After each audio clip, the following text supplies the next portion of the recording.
Hi friends and families, welcome to Free Baking Class by Elfin. இன்னைக்கு என்ன recipe பார்க்க போகிறோம்னா மில்க் கேக்கு. அதாவது இது ஹாட் மில்க் கேக்குன்னு சொல்லுவாங்க, இல்லைன்னா பவுண்ட் கேக்குன்னு சொல்லுவாங்க. இது வந்து சாப்பிட ரொம்பவே ஜூஸியாக சாஃப்டாக ரிச்சான ஃபீலை கொடுக்கும். நான் கொடுத்துருக்க அளவுகள் படி நீங்கள் கரெக்டாக செஞ்சீங்கன்னா உங்களுக்கு பர்ஃபெக்டான மில்க் கேக் கிடைக்கும். நீங்கள் ஃப்ரீயாகவே பேக்கிங் கற்றுக்கணுமா? உங்கள் பக்கத்தில் பேக்கிங் கிளாஸஸ் அவைலபிளாக இல்லையா? கண்டிப்பாக எங்களுடைய சேனலை சப்ஸ்கிரைப் மட்டும் பண்ணுங்கள். உங்களுக்கு தேவையான அனைத்து வகையான பேக்கிங் சம்மந்தமான தகவல்கள் எல்லாமே ஃப்ரீயாகவே நாங்கள் உங்களுக்கு ப்ரொவைட் பண்ணுறோம். இதுக்கு நீங்கள் எந்த ஒரு ஃபீஸும் கட்ட தேவையில்லை, எந்த ஒரு எஜுகேஷன் குவாலிஃபிகேஷனும் தேவையில்லை. ஜஸ்ட்டு சப்ஸ்கிரைப் மட்டும் பண்ணுங்கள், பெல் ஐக்கானை கிளிக் பண்ணி வச்சுக்காங்க. அப்போ தான் நாங்கள் போடுற வீடியோஸ் எல்லாம் உங்களுக்கு நோட்டிஃபிகேஷனாக வரும். ஈஸியாகவே நீங்கள் பேக்கிங் கற்றுக்கலாம். பேக்கிங் சம்மந்தமாக நாங்கள் கற்றுக் கொடுக்குற வீடியோக்களில் இல்லைன்னா அதை தவிர்த்துட்டு வேறு ஏதாவது உங்களுக்கு பேக்கிங் சம்மந்தமாக சந்தேகங்கள் இருந்துச்சுன்னா கண்டிப்பாக கமெண்ட் பாக்ஸில் கமெண்ட் பண்ணுங்கள். முடிஞ்ச அளவுக்கு நாங்கள் கமெண்ட்லேயே ரிப்ளை பண்ணுறோம். முடியாத பட்சத்தில் உங்களுக்கு வீடியோவோட எண்டில் வந்து நாங்கள் சொல்கிறோம். எங்களுடைய சேனல் உங்களுக்கு பிடிச்சிருந்துச்சுன்னா லைக் பண்ணுங்கள், ஷேர் பண்ணுங்கள், கமெண்ட் பண்ணுங்கள், சப்ஸ்கிரைப் பண்ணுங்கள். Thank you for all. வாங்க வீடியோக்குள்ளே போகலாம். ஃபஸ்ட்டு வந்து ஓடிஜியை 10 நிமிஷத்துக்கு டாப் அண்ட் பாட்டம் ராடை ஆன் பண்ணிவிட்டு 180 டிகிரியில் ப்ரீஹீட் ஆன் பண்ணிக்கோங்க. ஃபேன் வந்து ஆன் பண்ண வேண்டாம், அது ஆஃப்லேயே இருக்கட்டும். அதாவது கன்வெக்ஷன் ஃபேன் ஆனில் வேண்டாம். பேட்டரை ரெடி பண்ணுறதுக்கு முன்னாடியே ஓவனை வந்து ப்ரீஹீட் ஆன் பண்ணிக்கோங்க. ஏன்னா நம்ம பேட்டரை ரெடி பண்ண உடனே வந்து ஓவனில் வச்சிடணும். அதை வந்து நார்மல் ரூம் டெம்பரேச்சரில் வச்சுருக்கக்கூடாது. வச்சுருந்தால் அது அப்படியே இலகிட்டே இருக்கும். அதை ஃப்ரிட்ஜ்லேயும் வைக்கக்கூடாது. அதனால் எப்போதுமே நீங்கள் பேட்டரி ரெடி பண்ணுறதுக்கு முன்னாடியே ஓடிஜியை வந்து ப்ரீஹீட் ஆன் பண்ணிடுங்க. ஃபஸ்ட்டு வந்து ஒரு ஈரமில்லாத பவுல் எடுத்துக்கோங்க. நீங்கள் எடுக்கிற பவுலில் ஒரு துளி கூட தண்ணீரோ எதுவுமே இருக்கக்கூடாது. இதில் வந்து நான் இப்போ 3 முட்டை எடுத்திருக்கேன்.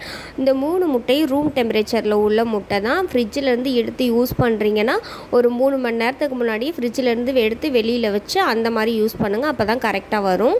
இது கூடவே நான் 1/2 கப் ப்ளஸ் 2 டேபிள் ஸ்பூன் அளவு சுகர், அதாவது பொடி பண்ணாத சர்க்கரை எடுத்திருக்கேன். இந்த சர்க்கரையை நான் 3 பேட்சாக அந்த மாதிரிலாம் சேர்க்க தேவையில்லை. ஒரே பேட்சாக வந்து இந்த முட்டையோடய சேர்த்துட்டு நீங்கள் பீட்டரை வந்து ஃபஸ்ட்டு ஸ்பீடில் ஒரு 60 செகண்ட் பீட் பண்ணுங்கள். அதுக்கப்புறமா நீங்கள் நல்லா ஹை ஸ்பீடில் போட்டு அந்த சர்க்கரையெல்லாம் மெல்ட் ஆகிற வரைக்கும் நல்லா பீட் பண்ணி எடுத்துக்கோங்க.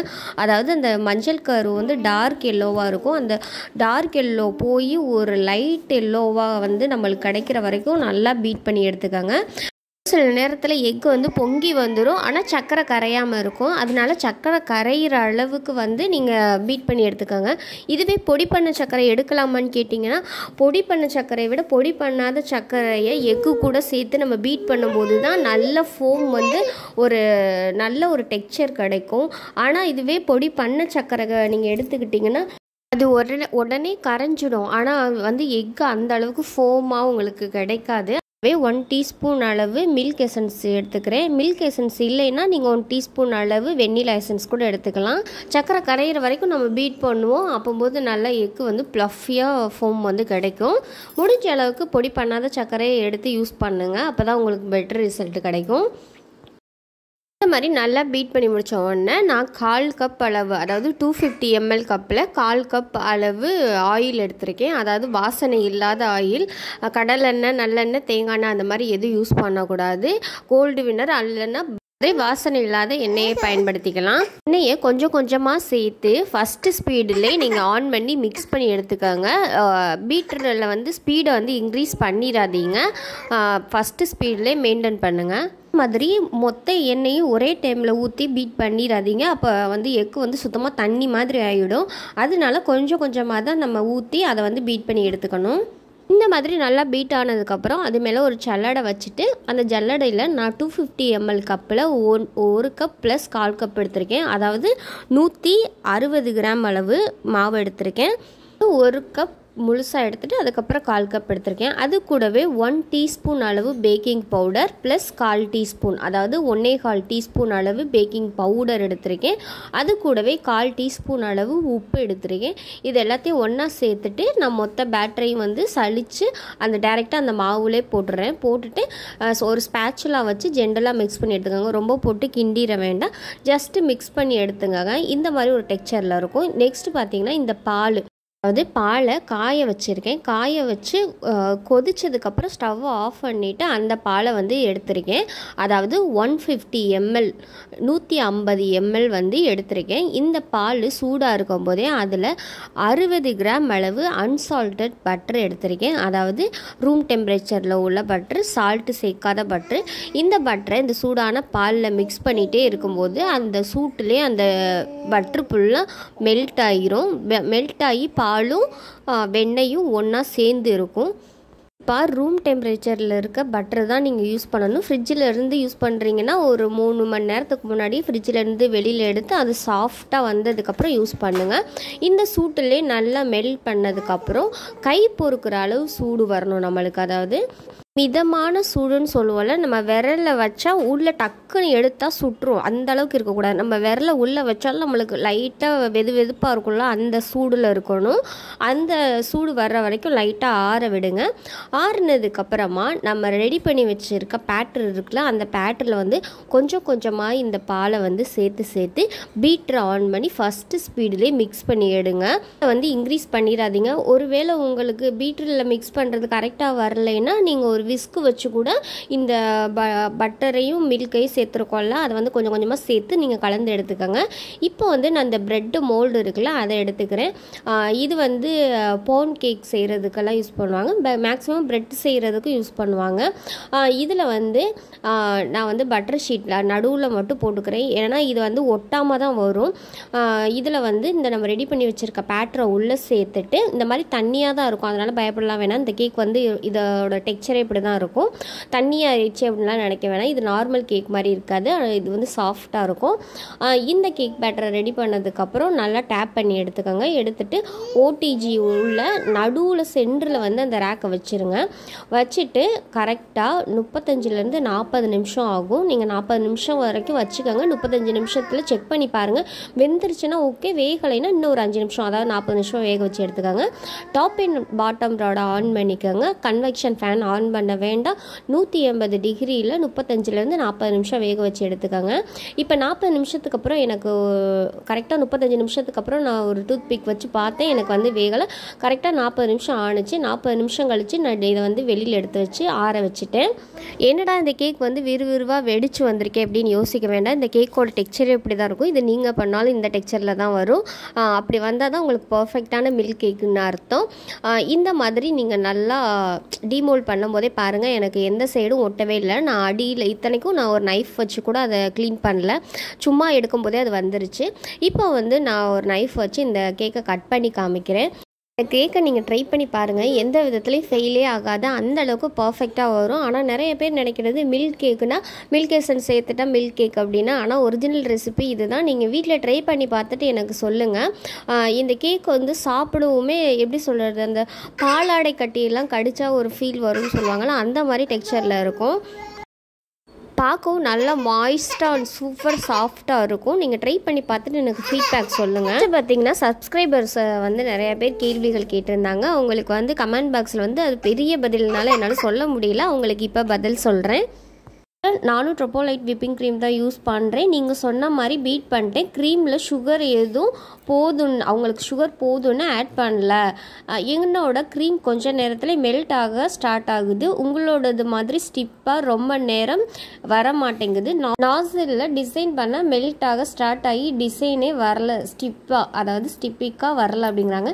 என்ன பண்ணுறது சொல்லுங்கன்னு கேட்டிருந்தாங்க. அவங்களுக்கு நான் இன்றைக்கி ரிப்ளை பண்ணுறேன். அதாவது விப்பிங் க்ரீம் நீங்கள் யூஸ் பண்ணும்போது வெயில் அதிகமாக இருக்கிற நேரத்தில் தயவுசெய்து யூஸ் பண்ணாதீங்க.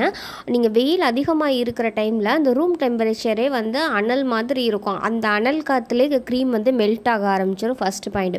செகண்ட் ஒன் பார்த்தீங்கன்னா, கிச்சனில் தயவுசெய்து க்ரீம் பீட் பண்ணாதீங்க. நான் சமைச்சு தான் முடிச்சிட்டேனே, நான் வந்து க்ரீம் பீட் பண்ணேன்னா அடுப்பு எரிஞ்சிட்டு இருந்தால் அந்த ஆவியில் தானே இருக்கும்னா.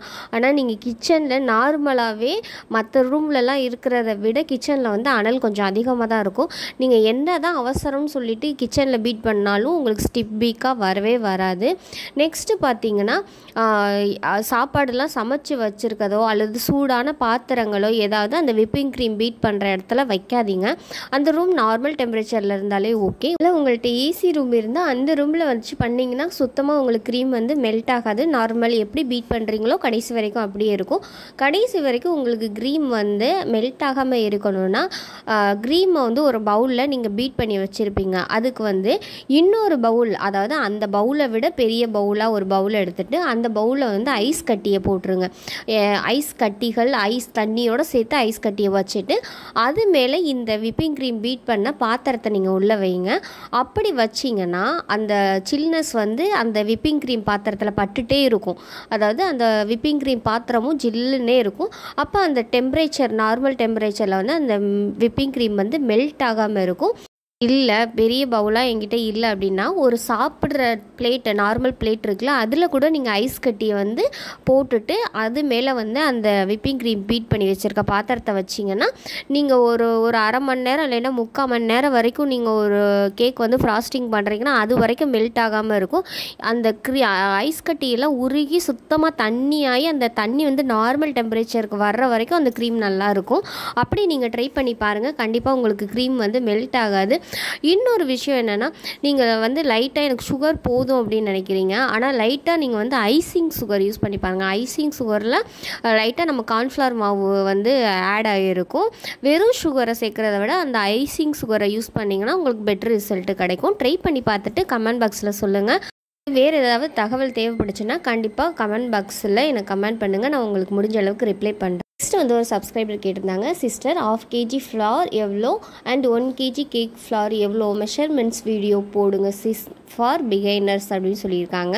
அதாவது அவங்களுக்கு நான் தெளிவாக சொல்லிக்கிறேன். நீங்கள் 1/2 kg கேக் பேக் பண்ணுறீங்கன்னா கேக்கோட பேஸ் மட்டும் பண்ணுறீங்கன்னா 2 முட்டை 1/2 கப் மைதா அந்த மாதிரி எடுப்போம். அதோட குவான்டிட்டி எவ்வளோ வரும்னா ஒரு 230 இல்லைன்னா 250 அந்த மாதிரி கிராம்ஸில் தான் வரும். அதாவது 250 கிராம் மேக்ஸிமம் 260ன்னு வச்சுக்கோங்களேன். அந்த அளவுக்கு தான் நம்மளுக்கு வரும். ஏன்னா எக்கோட வெயிட்டை பொறுத்து தான் அது அமையும். ரெண்டாவது பார்த்தீங்கன்னா நீங்கள் அதை வந்து விப்பிங் க்ரீம் வச்சு செஞ்சதுக்கப்புறம் தான் அது 1/2 kg வந்து ஃபுல்லாகும். ஒருவேளை எனக்கு 1/2 kg வந்து பிளெயின் கேக்காக வேணும்னா நீங்கள் 1 kg பேட்டர் அடித்து பேக் பண்ணிங்கன்னா தான் அது 1/2 kg வரும் வெயிட்டு. அதுவே விப்பிங் க்ரீம் ஃப்ராஸ்டிங் பண்ணுறீங்கன்னா நீங்கள் 1/2 kg கேக்குக்கு 1/2 kg மெஷர்மெண்ட் எடுத்துகிட்டு whipping cream frosting sugar syrup design அந்த மாதிரி போட்டதுக்கப்புறம் கரெக்டாக உங்களுக்கு 1/2 kg வரும். மெஷர்மெண்ட்டுங்கிறது ஒவ்வொரு கேக்குக்கும் ஒவ்வொரு விதமாக மாறும். 1/2 kgனா 1/2 kg கேக்கு செய்கிறீங்கன்னா, அதாவது க்ரீம் கேக் செய்கிறீங்கன்னா 1/2 கப் மைதாவாகும். 1 kg கேக் செய்கிறீங்கன்னா 1 கப் மைதா அந்த லெவலில் இருக்கும். உங்களுக்கு வேறு ஏதாவது தகவல் தேவைப்படுச்சுன்னா கண்டிப்பாக நீங்கள் கமெண்ட் பாக்ஸில் பண்ணுங்கள். இதை பற்றின ஒரு தெளிவான வீடியோ வந்து நான் நெக்ஸ்ட்டு மேக் பண்ணுறேன். இப்போதைக்கு உங்களுக்கு இந்த தகவல் போதுமானதாக இருக்கும் நான் நம்புகிறேன். வேறு ஏதாவது டவுட்டுன்னா கண்டிப்பாக கமெண்ட் பாக்ஸில் கமெண்ட் பண்ணுங்கள். வந்து இன்னொரு சப்ஸ்கிரைபர் கேட்டிருக்காங்க, விப்பிங் க்ரீம் கேக்கில் ஐசிங் போட்டதுக்கப்புறம் எத்தனை ஹவர்ஸ் வந்து உருகாமல் இருக்கும் அப்படின்னு சொல்லிட்டு கேட்டிருக்காங்க. அதாவது மேக்ஸிமம் ரூம் டெம்பரேச்சரில் இருந்துன்னா ஒரு 1.5 hours ஒரு 2 hours வரைக்கும் இருக்கும். இதுவே நீங்கள் நைட்லைன்னா ஓரளவுக்கு உருகாமல் இருக்கும். இதுவே வெயில் டைம்னா 1 hourல இல்லை 1/2 hourலேயே அடிக்கிற வெயிலில் வந்து க்ரீம் வந்து உருகிடும். நீங்கள் ஃப்ரிட்ஜில் ஸ்டோரேஜ் பண்ணுறீங்கன்னா ஒரு 1 day அந்த அளவுக்கு வச்சுக்கலாம் டெலிவரி பண்ணுறதுக்கு. அதுக்கு மேலே நீங்கள் வச்சிங்கன்னா அந்த ஃப்ரிட்ஜோட ஸ்மெல் எல்லாம் அந்த கேக்கில் ஏறிட்டே இருக்கும். அதாவது நம்ம கேக் மட்டுமா வச்சுருப்போம், அந்த ஃப்ரிட்ஜில் பால் வச்சுருப்போம், முட்டை வச்சுருப்போம், தயிர் வச்சுருப்போம், மல்லிகைப்பூ வச்சுருப்போம், காய்கறி வச்சுருப்போம். அது எல்லோட ஸ்மெல்லுமே அந்த கேக்கில் வந்து அப்சர்வ் ஆகி அதை வந்து டெலிவரிக்கு நம்ம கொடுக்கும்போது அவங்களுக்கு கேக்கோட ஃப்ளேவர் தெரியுதோ இல்லையோ வெஜிடபிள்ஸோட ஃப்ளேவர் தான் அதிகமாக தெரியும். அதனால் ரூம் டெம்பரேச்சர்லன்னா ஒரு 1 hour 1.5 hour அந்த மாதிரி தாங்கும். நம்ம டெலிவரி கொடுக்குறா இருந்தாலும் ஒரு 2 மணி நேரத்துக்குள்ளேயே நீங்கள் கொடுத்து விட்ருங்க. இல்லைன்னா வெயில் டைமில் நீங்கள் டெலிவரி பண்ணும்போது அது வந்து உருகிடும். நீங்கள் நார்மலாக அந்த ஃப்ரிட்ஜ் வந்து கேக்குக்கு மட்டும் யூஸ் பண்ணுறீங்கன்னா 1 or 2 days வரைக்கும் நீங்கள் வச்சுருக்கலாம். அதுக்கப்புறம் நீங்கள் டெலிவரி பண்ணிடுங்க.